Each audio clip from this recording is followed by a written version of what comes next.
Assalamualaikum warahmatullahi wabarakatuh. Salam sejahtera dan sukses selalu buat kita semua. Semoga dalam lindungan Tuhan Yang Maha Kuasa dan tidak ada kekurangan suatu apapun. Amin. Hai sobat anak novel. Jumpa lagi dengan kita di Novel Sang Pewaris Konsorsium. Mohon bantuannya untuk subscribe, like, komen dan sharing videonya, biar channelnya makin berkembang. Oke, tak berpanjang lidah. Mari kita simak videonya. Bab 58. Ketika dia melihat responsnya, Dava tersenyum penuh kemenangan. Itu tepat seperti prediksinya. Dia bertanya sekali lagi, kali ini dengan percaya diri. Jadi, Erin Mahendra, apakah kamu mau bekerja untukku? Erin tidak langsung menjawabnya. Dia masih tertegun oleh isi dari dokumen tersebut dan tawaran kontrak yang dia tawarkan. Dokumen tersebut berisi daftar beberapa perusahaan yang terkemuka secara global. Sebagai mantan wakil presiden dari Numbersin, dia mengenali beberapa perusahaan yang disebutkan di dokumen tersebut. Perusahaan yang memiliki nilai paling kecil di dokumen tersebut masih bernilai sekurang-kurangnya 450 triliun rupiah, yang merupakan jumlah yang luar biasa besar. Bahkan saingan Numbersin, PT Nix terdaftar dalam daftar tersebut. Ketika dia melihat responsnya, Dava tersenyum penuh kemenangan. Itu tepat seperti prediksinya. Dia bertanya sekali lagi, kali ini dengan percaya diri. Jadi, Erin Mahendra, apakah kamu mau bekerja untukku? Erin tidak langsung menjawabnya. Dia masih tertegun oleh isi dari dokumen tersebut dan tawaran kontrak yang dia tawarkan. Dokumen tersebut berisi daftar beberapa perusahaan yang terkemuka secara global. Sebagai mantan wakil presiden dari Numbersin, dia mengenali beberapa perusahaan yang disebutkan di dokumen tersebut. Perusahaan yang memiliki nilai paling kecil di dokumen tersebut masih bernilai sekurang-kurangnya 450 triliun rupiah, yang merupakan jumlah yang luar biasa besar. Bahkan saingan Numbersin, PT Nix terdaftar dalam dokumen tersebut juga. Walaupun dia sangat terkejut oleh daftar perusahaan yang tertera di dokumen itu, keterkejutannya meningkat lagi ketika dia membaca detail kontraknya. Kontrak tersebut menyatakan bahwa dia akan membantu mengelola beberapa perusahaan yang terdaftar di dokumen tersebut. Namun, keterkejutannya datang dari keuntungan yang akan dia dapatkan jika dia menandatangani kontrak tersebut.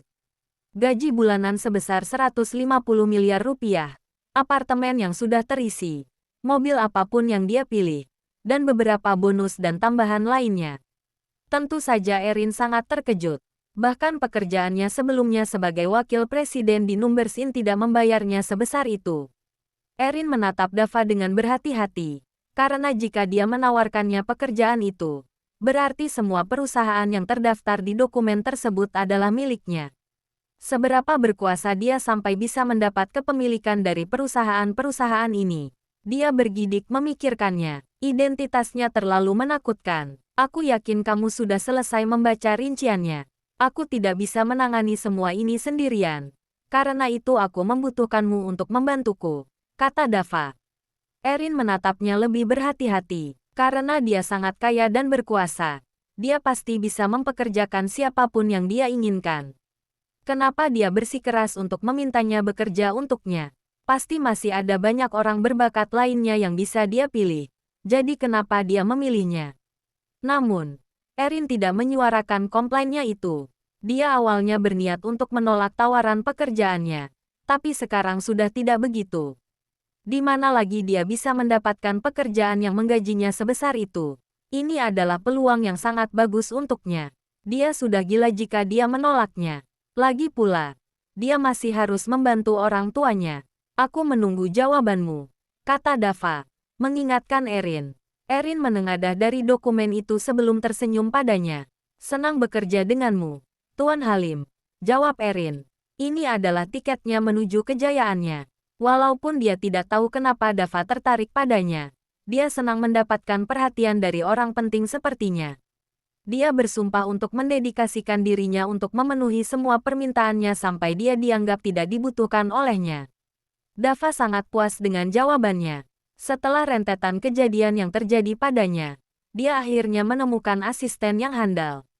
Itu merupakan sebuah keuntungan baginya karena dia harus meneruskan kuliahnya keesokan harinya. Karena Erin akan menangani pekerjaannya untuknya. Dia sekarang bisa berkonsentrasi pada pendidikannya. Lagi pula, dia membutuhkan gelar itu. Baiklah, tolong tanda tangani kontraknya supaya kita bisa langsung mulai, kata Dava. Erin tidak mengerti maksudnya, tapi dia tetap menandatangani kontrak itu. Dia menyerahkan kontrak tersebut pada Dava setelah selesai menandatanganinya. Dava pun menandatangani kontrak itu juga sebelum meletakkan dokumen itu. Pakai bajulah. Bajumu ada di lemari baju. Bajumu kotor kemarin sehingga aku memintanya untuk dicuci dan dikemas lagi, kata Dava sebelum meninggalkan ruangan itu. Erin menghela nafas dan beranjak ke lemari baju yang mewah itu. Seperti perkataannya, bajunya terlihat seperti baru saja dibeli dari toko baju. Dia memakai gaun hitamnya dan menata rambutnya. Saat dia melihat ke cermin setelah dia selesai, dia sedikit merona. Untuk wanita berumur 27 tahun, dia terlihat sangat menawan. Rambutnya yang indah membuatnya terlihat seperti bintang film alih-alih seorang karyawan. Dia memiliki kulit yang sangat mulus dan perawakan seperti jam pasir. Dipadukan dengan gaun hitam seksi yang dia kenakan, dia pasti membuat orang-orang menolehkan kepalanya kemanapun dia pergi. Tidak lama setelah itu, pintu ruangan terbuka dan Dava melangkah masuk. Dia mengenakan pakaian santai, tapi perawakan yang tinggi dan kekarnya ditambah dengan penampilannya yang menarik membuatnya mencolok. Bersama-sama, mereka berdua beranjak ke garasi pribadi Dava. Ketika Erin melihat dua mobil sport milik Dava, dia tertegun. Mobil-mobil itu terlihat sangat mahal. Dia yakin bahwa dia harus bekerja setahun penuh di Numbersin sebelum dia bisa membeli mobil seperti itu. Dava menaiki Lamborghini-nya dan Erin melakukan hal yang sama. Dava pun melaju keluar dari garasinya.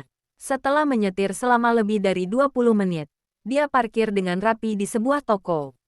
Itu adalah toko yang berperingkat tinggi. Toko yang tidak bisa dimasuki oleh sembarang orang. Karena mereka memiliki label harga yang tinggi di sebagian besar pakaian mereka. Itu tempat yang dikhususkan untuk para orang kaya. Semua orang di toko itu terkejut ketika mereka melihat Lamborghini yang tiba di sana. Itu adalah mobil paling mahal yang pernah mengunjungi toko itu hari itu. Mereka lebih terkejut ketika Dava dan Erin turun dari mobil itu. Apakah dia bintang film? Tampan sekali. Lihatlah wanita yang bersama dengannya juga. Mereka berdua pasti adalah bintang film. Iya, kalau tidak, bagaimana mereka bisa membeli mobil semahal itu? Erin tidak terbiasa dengan semua perhatian itu karena dia jarang harus terlibat dengan sebuah kerumunan. Jadi dia secara tidak sadar bersembunyi di belakang Dava. Dava tidak terlalu mengindahkannya. Dia hidup dengan miskin sejak dia kecil. Karena itu dia sudah terbiasa ditunjuk-tunjuk oleh orang lain. Sekarang ketika dia sudah kaya, satu-satunya yang berubah adalah raut wajah mereka yang awalnya jijik menjadi kagum dan iri. Dava menuntun Erin ke dalam toko dan mulai memilihkan beberapa pakaian untuknya. Dia telah meneliti latar belakang Erin dan mengetahui bahwa dia telah menjual sebagian besar propertinya untuk memiliki uang, sehingga dia tidak memiliki banyak baju yang tersisa. Erin sangat tersentuh oleh tindakannya itu. Dia tahu semua hal di toko itu sangat mahal, tapi Dava tetap membawanya berbelanja di sana. Itu adalah tindakan yang sangat mengharukan. Dia bersumpah sekali lagi untuk bekerja sekeras mungkin untuknya. Dava tidak menyadari kesetiaan yang baru saja dia dapatkan dari tindakannya. Terus memilih berbagai macam pakaian. Sebagai asisten pribadinya, dia tidak bisa membiarkannya berpakaian di bawah standar. Itu hanya akan merusak kesan yang telah dia bangun untuk dirinya sendiri. 30 menit berlalu seraya Dava memilih baju. Erin sesekali memberikan masukannya untuk pilihannya. Mereka akhirnya selesai memilih berbagai macam pakaian dan beranjak ke kasir untuk membayarnya. Ada antrean pendek di kasir yang kemudian ditambah oleh Dava dan Erin. Setelah menunggu beberapa menit, akhirnya giliran mereka untuk membayar. Dava baru hendak mengeluarkan kartu debitnya ketika suara yang lantang menggema di toko. Bab 59. Erin, apakah itu kamu? Dava dan Erin berbalik ke arah sumber suara itu. Erin terkejut ketika dia mendengar namanya dipanggil. Suara orang itu terdengar sangat familiar baginya. Dia bertanya-tanya siapa orang yang memanggil namanya. Tidak lama, orang itu muncul di pandangannya. Raut wajah Erin langsung berubah dari terkejut menjadi jengkel ketika dia melihat orang itu. Orang itu tidak lain adalah teman kuliahnya, Vanessa Prameswari. Vanessa dan Erin berkuliah di universitas yang sama dengan peringkat yang tinggi di daerah mereka. Walaupun tidak sebanding dengan Universitas Praharsa, kampusnya Dava, universitas tersebut tetaplah universitas ternama. Vanessa dan Erin sama-sama disebut sebagai wanita tercantik di kampus mereka. Bukan hanya kecantikan mereka yang luar biasa, tapi mereka juga sangat cerdas karena mereka selalu mendapatkan nilai tertinggi di setiap ujian. Namun, walaupun mereka dipuja-puja oleh para mahasiswa dan dosen di kampusnya, mereka tidak akrab dengan satu sama lain. Vanessa terutama sangat membenci Erin. Alasannya adalah karena dia selalu mendapatkan peringkat di bawah Erin. Untuk seseorang dengan ego yang tinggi, dia tidak bisa menerima fakta bahwa dia berada di bawah Erin. Dia selalu berpikir bahwa dia lebih baik dari Erin dalam hal apapun. Maka dari itu dia tidak bisa menerima berada di bawahnya. Pola pikirnya itu memercik awal dari persaingan yang ketat dengan Erin. Mereka berdua terus bersaing selama mereka berkuliah dan sayangnya bagi Vanessa, Erin selalu berada di peringkat teratas setiap saat. Ketika mereka berdua lulus dari universitas, mereka menjalani kehidupan yang berbeda. Karena ayah Vanessa merupakan bagian dari petinggi dari sebuah perusahaan ternama, dia tidak kesulitan mendapatkan pekerjaan. Akan tetapi, hal yang sama tidak terjadi pada Erin.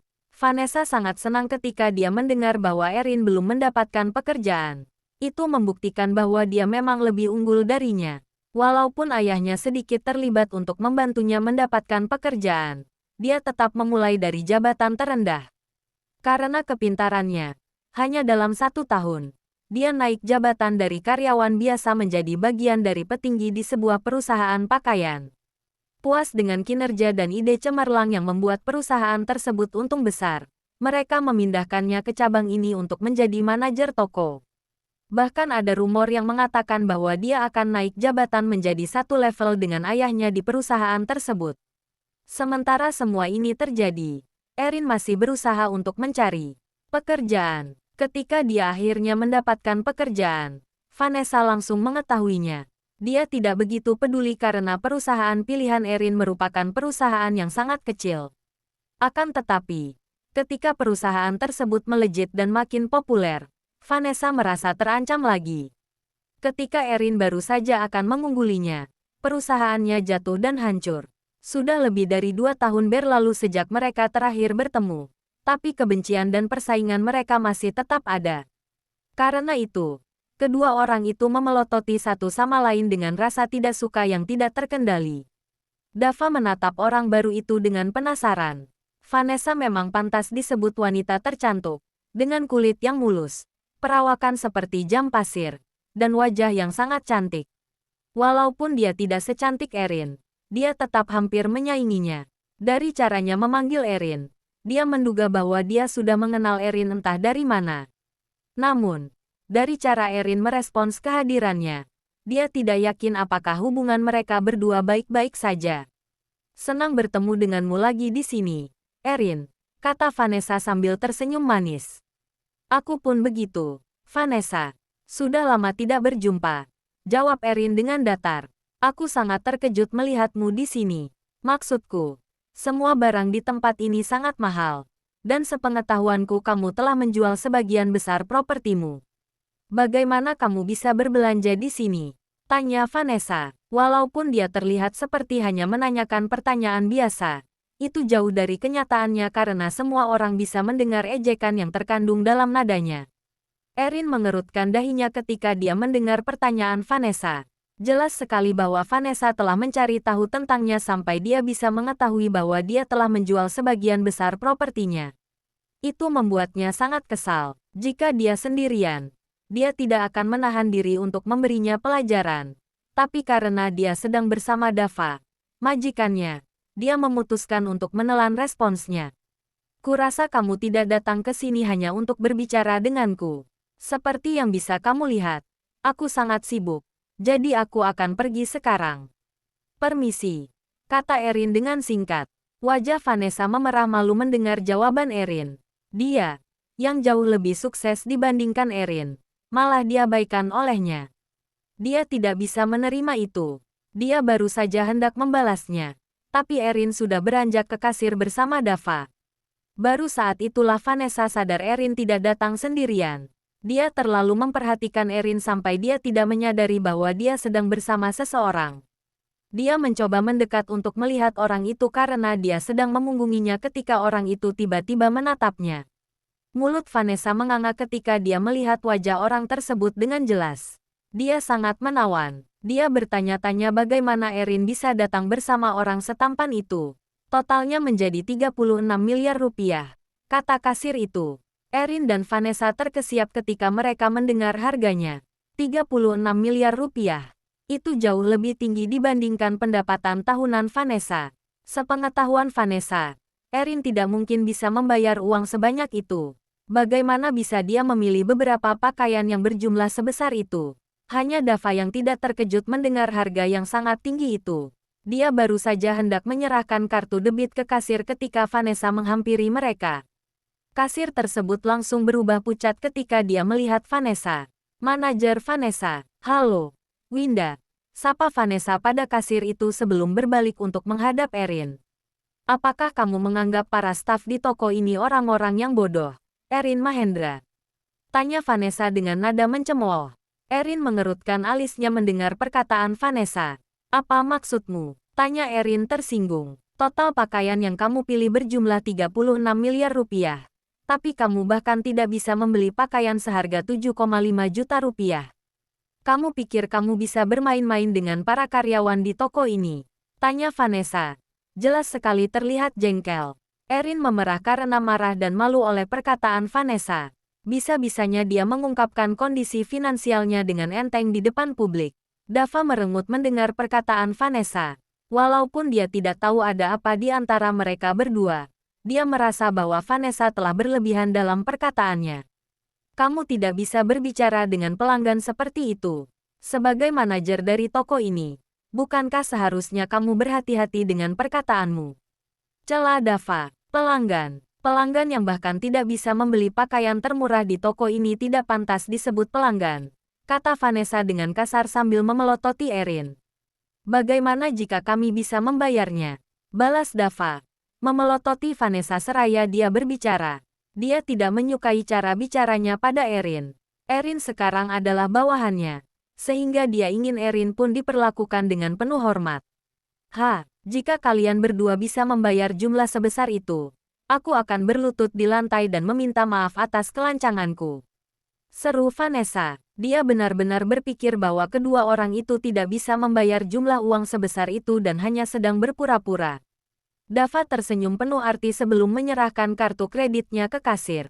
Saat kasir tersebut menerima kartunya dan menggeseknya di mesin, Vanessa menatap mesin itu lekat-lekat. Dia menunggu untuk melihat cahaya merah yang menunjukkan bahwa pembayaran mereka telah ditolak. Tapi yang dia lihat malah cahaya hijau yang menandakan bahwa pembayarannya berhasil. Erin tidak terkejut bahwa Dava bisa membayar uang sebesar 36 miliar rupiah dengan mudah, karena dia mengetahui identitasnya. Sayangnya, hal yang sama tidak berlaku pada Vanessa. Dia tidak mengetahui identitas Dava. Karena itulah dia bertaruh dengan gegabah dengannya. Jika dia mengetahui identitasnya, dia tidak akan membuat pertaruhan itu dengannya. Dava menatap Vanessa dengan percaya diri. Dia tidak menyukai orang-orang yang meremehkan orang lain. Karena itu dia merasa lega telah memberi Vanessa pelajaran. Vanessa mengira bahwa Dava akan menyuruhnya untuk menepati janjinya dan sudah memikirkan alasan untuk menghindar dari penghinaan itu karena dia merupakan manajer dari toko itu. Tapi Dava tidak melakukan hal semacamnya.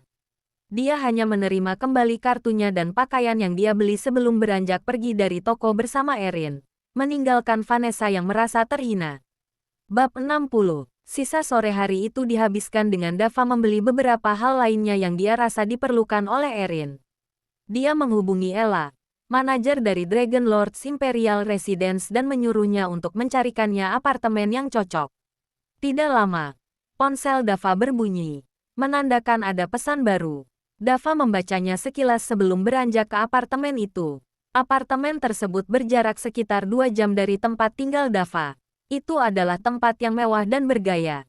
Walaupun tidak semewah apartemen Dava, tempat itu memiliki semua hal yang dibutuhkan oleh Erin. Mulut Erin menganga ketika agen yang bertanggung jawab pada tempat itu memberi tahunya harga dari apartemen itu. Harganya adalah 3 triliun rupiah. Itu benar-benar tidak masuk akal. Dia baru saja hendak membujuk Dava untuk mencari apartemen lain yang lebih murah untuknya ketika ponsel agen itu berbunyi dengan keras. Agen tersebut menunjukkan pesan itu pada mereka berdua, mengkonfirmasi bahwa pembayarannya telah berhasil. Erin merasa tidak nyaman ketika dia melihat Dava menghabiskan banyak uang sekaligus. Tapi ketika dia mengingat daftar perusahaan yang terdaftar di bawah namanya, dia langsung berpikir sebaliknya. 3 triliun rupiah merupakan jumlah yang sangat kecil baginya. Tanpa menunggu apa-apa lagi, dia membawa mobilnya ke dealer mobil terbaik di daerah. Ketika para dealer mobil itu melihat Lamborghini yang sangat mahal melaju ke dalam, mereka semua terkesiap. Sebagai dealer mobil, mereka langsung mengetahui semahal apa mobil itu, terutama dengan semua bagiannya yang telah dikustomisasi. Mata mereka berbinar-binar seraya Dava mengendarai mobil itu dengan handal. Satu-satunya yang mereka lihat adalah lembaran uang. Para dealer mobil itu langsung bertengkar dengan satu sama lain karena mereka mengetahui bahwa siapapun yang menjual sebuah mobil pada pemilik mobil itu akan mendapatkan komisi yang sangat besar. Ketika Dava dan Erin turun dari mobil, beberapa dealer mobil tertegun dan kehabisan kata-kata melihat keindahan mereka. Itu terlihat seperti adegan di sebuah film dan para dealer mobil itu tidak salah karena berpikir bahwa Dava dan Erin terlihat seperti bintang film. Saat mereka akhirnya tersadar dari lamunan mereka, seorang dealer mobil telah menghampiri Dava dan Erin. "Tuan dan Nona, selamat datang di dealer mobil H. Ada yang bisa kami bantu?" Sambut dealer mobil pria itu dengan sangat sopan. Dava senang dengan sambutan itu. Dia terbiasa mendengar komentar yang menghina dan sinis kemanapun dia berkunjung untuk membeli sesuatu. Jadi sambutan yang sangat sopan itu benar-benar membuatnya senang. "Terima kasih. Bisakah aku melihat daftar mobil sport yang bisa langsung kubeli sekarang juga?"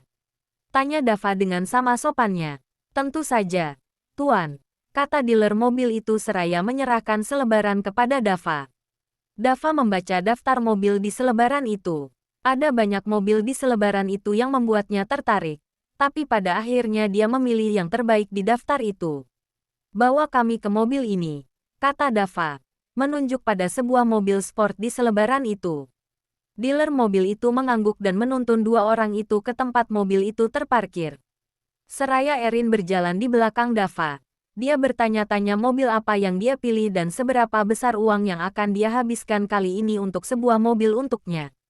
Tidak lama setelah mereka berjalan selama sekitar 1 menit, mereka tiba di tempat yang dibicarakan. Ketika Erin melihat mobilnya, dia tanpa sadar memekik terkejut. Sementara itu, Dava terlihat puas. Tanpa disuruh, dealer mobil itu mulai menjelaskan beberapa detail mengenai mobil tersebut. Ini adalah Lamborghini Aventador. Ada yang berwarna hitam, perak, putih, dan kuning. Mobil ini, berapa harganya? Tanya Dava langsung, memotong penjelasan dealer mobil itu yang penuh semangat mengenai mesin dari mobil sport itu. Dava tidak butuh penjelasan lebih lanjut mengenai mobil itu. Itulah mengapa dia memilih untuk mengunjungi dealer mobil terbaik di daerah. Jika mereka tidak bisa menyesuaikan reputasi mereka, mereka tidak mungkin akan disebut yang terbaik di daerah. "Apakah Anda tidak akan mencoba mengendarai mobil ini terlebih dahulu?" Tanya dealer mobil itu. Sejak dia mulai bekerja di sini, semua pelanggannya selalu mencoba mengendarai mobil yang mereka pilih. Ini adalah pertama kalinya dia bertemu dengan pelanggan yang tidak memedulikan hal tersebut. "Tidak perlu, cukup beritahukan harganya," kata Dava dengan acuh tak acuh. "Harganya 10,65 miliar rupiah. Tuan," kata dealer mobil itu dengan semangat.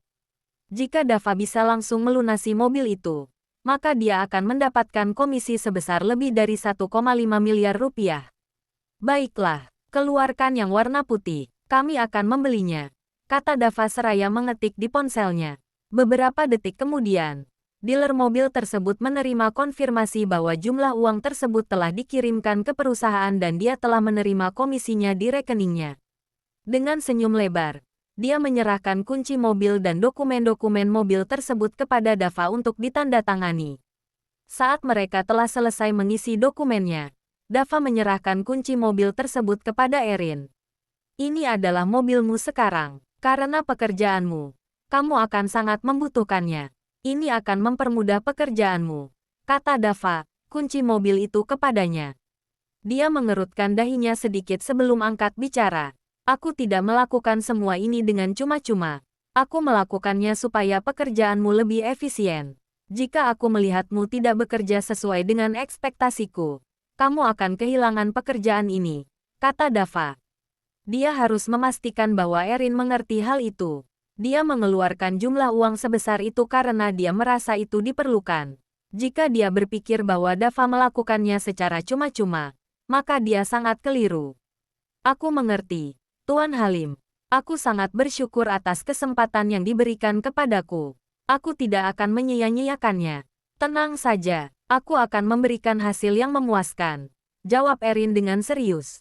Dia menyadari seberapa langka kesempatan yang dia dapatkan itu. Tidak mungkin dia akan mendapatkan pekerjaan yang memberikannya gaji bulanan sebesar 150 miliar rupiah dengan mudah. Ini adalah kesempatan sekali seumur hidup dan dia tidak akan melepaskannya seperti orang bodoh. Dava merasa puas dengan responsnya. Dia akhirnya memiliki asisten pribadi. Dengan begitu, dia sekarang bisa bebas untuk fokus pada pendidikannya dan hal-hal lainnya dalam kehidupannya. Dia mengangguk pelan pada Erin yang berdiri di samping mobil barunya sebelum menaiki mobilnya sendiri dan melaju pergi, meninggalkannya larut dalam pikirannya sendiri. Bab 61. Karena urusan asisten pribadinya telah teratasi, Dava akhirnya bisa beristirahat dengan tenang. Sekarang, dia tidak perlu mengkhawatirkan pekerjaannya yang menumpuk. Satu-satunya yang perlu dia lakukan adalah menandatangani dokumen penting yang membutuhkan tanda tangannya dan sisanya akan diurus oleh Erin. Tidurnya malam itu sangat lelap. Keesokan paginya, Dava bangun lebih awal dari biasanya. Jatah liburnya selama seminggu yang diberikan oleh universitas karena telah menjadi penyumbang tertinggi di pesta amal telah berakhir dan dia akan lanjut menghadiri kuliah hari ini. Seraya bersiap-siap untuk berangkat ke kampus, Dava bertanya-tanya akan seperti sikap teman-teman kuliahnya terhadapnya ketika mereka melihatnya sekarang. Dia telah memeriksa ruang obrolan utama kelasnya di aplikasi perpesanan beberapa kali supaya dia tidak ketinggalan berita kampus. Ketika dia memeriksanya, dia melihat bahwa mereka menyebut namanya berkali-kali. Kejadian di pesta amal telah menyebar ke setiap mahasiswa. Rincian bagaimana Dava tiba dengan mobil sport yang sangat mewah dan bagaimana dia mengalahkan penawaran Puspa dan Dilan dan menjadi penyumbang tertinggi di pesta amal telah tersebar di mana-mana sampai ada beberapa rumor yang berbeda dan dilebih-lebihkan seiring dengan berita yang benar. Ada juga beberapa rumor mengenai Dava. Sebagai seseorang yang dikenal miskin oleh para mahasiswa, peningkatannya yang tiba-tiba sebagai salah satu mahasiswa terkaya di universitas sangatlah mengejutkan. Sejujurnya, itu sulit dipercaya. Ada banyak dugaan mengenai bagaimana dia bisa tiba-tiba menjadi kaya. Beberapa orang berkata bahwa dia mendapatkan pekerjaan yang menggajinya dengan tinggi. Lagi pula, dia memang orang yang cerdas. Sementara itu, beberapa orang lainnya mengatakan bahwa dia telah mendapatkan wanita kaya yang mensponsorinya dengan menawarkannya beberapa pelayanan spesial. Ini pun cukup bisa dipercaya karena dia sangat tampan dan menawan. Ada juga rumor dan dugaan aneh lainnya, tapi mereka jauh sekali dari kenyataannya. Walaupun ada banyak rumor dan dugaan yang tersebar mengenainya, tidak ada yang bisa mengelak bahwa Dava Halim sudah tidak miskin lagi sekarang. Dava mandi dan sarapan sebelum meninggalkan apartemennya. Di perjalanannya menuju garasi pribadinya, dia tidak lupa untuk mengirimkan pesan pada kakeknya, memberitahunya bahwa dia telah mendapatkan seorang asisten yang akan membantunya. Setelah memastikan bahwa pesan tersebut berhasil terkirim, dia menaiki Bugatti-nya dan melaju pergi. Perjalanannya menuju kampus cukup cepat. Setelah 30 menit, dia memarkirkan mobilnya dengan rapi di parkiran di dekat ruang kuliahnya. Bukannya dia tidak ingin mengendarai mobilnya ke ruang kuliah, tapi dia tidak ingin mengundang kerumunan yang disebabkan oleh mobilnya saat ini. Dia sudah akan terlambat untuk menghadiri kelasnya dan tiba dengan mobil yang mewah hanya akan menghambatnya dan membuatnya terlambat ke kelas. Ruang kelasnya hanya berjarak 2 menit dari parkiran. Jadi Dava yakin dia masih bisa hadir tepat waktu sebelum kuliahnya dimulai. Ketika dia berjalan, beberapa orang menoleh ke arahnya. Dava benar-benar terlihat berbeda dibandingkan sebelumnya. Karena itu mereka tidak bisa mengingat pernah melihatnya di mana. Dava menyadari tatapan dari mereka, tapi dia tidak mengindahkannya. Ketika dia tiba, kelas yang ramai itu tiba-tiba menjadi hening. Tidak seperti orang-orang yang menoleh untuk melihatnya ketika dia berjalan ke ruang kelas. Teman-teman sekelasnya berbeda. Mereka langsung mengenalinya. Tidak seperti sebelumnya ketika mereka akan langsung mulai bergosip dan membuat komentar menghina tentang Dava. Kali ini tidak begitu. Mereka semua menatap Dava dengan gelisah. Statusnya telah meningkat jauh di mata mereka. Jadi mereka tahu bahwa mereka harus berhati-hati dengannya mulai sekarang. Dava tidak terlalu memikirkannya karena dia sudah terbiasa mendapatkan tatapan seperti itu. Ketika dia masih miskin, dia tidak memiliki teman di antara teman-teman sekelasnya. Mereka semua menghindarinya karena dia miskin. Sekarang ketika dia sudah kaya, mereka semua masih menghindarinya. Tapi karena alasan sebaliknya, mereka merasa sulit untuk menghampirinya karena dia kaya raya sekarang dan takut akan membuatnya tersinggung. Dava berjalan dengan penuh percaya diri ke tempat duduknya dan duduk di sana. Kekhawatiran mereka hanya bertahan selama beberapa saat. Tidak lama kemudian, mereka tidak lagi merasa malu dan mulai ingin menjadi temannya bukan karena mereka menyukainya, tapi karena keuntungan yang bisa mereka dapatkan jika menjadi temannya. Itulah kehidupan. Dosen pun datang pada saat itu, menandakan permulaan kelas mereka. Semua orang akhirnya berhenti mencuri pandang dan berkonsentrasi pada kuliah. Walaupun kekayaan Dava yang melejit sangat menarik, kuliah masih merupakan prioritas utama bagi mereka. Lagi pula, Dava tidak akan memberikan mereka sertifikat. Sisa kelas tersebut berlalu dengan tenang. Tidak lama, sudah pukul 1 siang. Waktunya kuliahnya hari ini selesai. Dava merasa senang dengan bagaimana hari itu berjalan.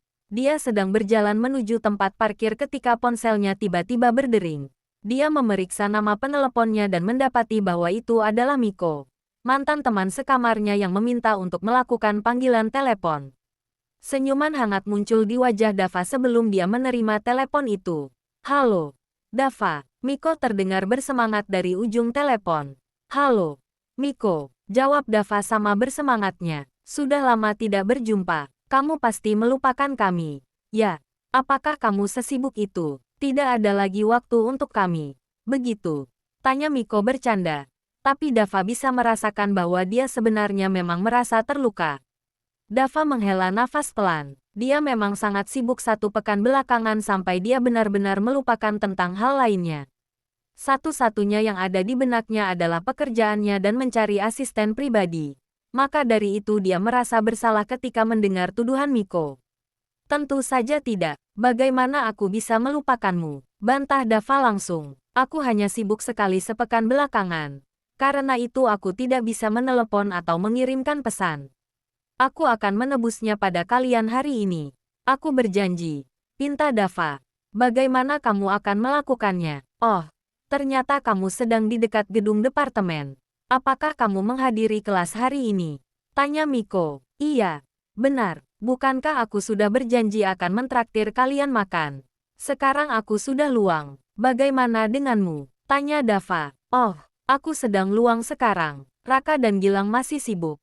Tapi mereka akan selesai dalam beberapa menit. Kita bisa bertemu dan makan bersama hari ini," jelas Miko. "Baiklah, tunggu aku di sana. Aku akan pergi ke sana sekarang," kata Dava. "Oke, kami akan menunggumu," jawab Miko dengan gembira sebelum mematikan telepon. Dava tersenyum dengan hangat selama beberapa saat. Dia berpikir untuk mengendarai mobilnya untuk menemui mereka, tapi tidak jadi melakukannya ketika dia mengingat bahwa mobilnya adalah mobil sport yang hanya memiliki 2 kursi. Mereka ada 3 orang, termasuk dia sendiri menjadi 4 orang. Tidak mungkin mereka semua akan muat dalam mobilnya. Dava menghela nafas. Dia ternyata telah melakukan sedikit kesalahan ketika memilih mobilnya. Karena terlalu bersemangat, dia melupakan bahwa situasi seperti ini mungkin akan terjadi. Dia mungkin harus segera membeli mobil lainnya yang sangat nyaman dan luas. Lagi pula, dia tidak mungkin terus mengendarai mobil sport mewahnya kemanapun dia pergi.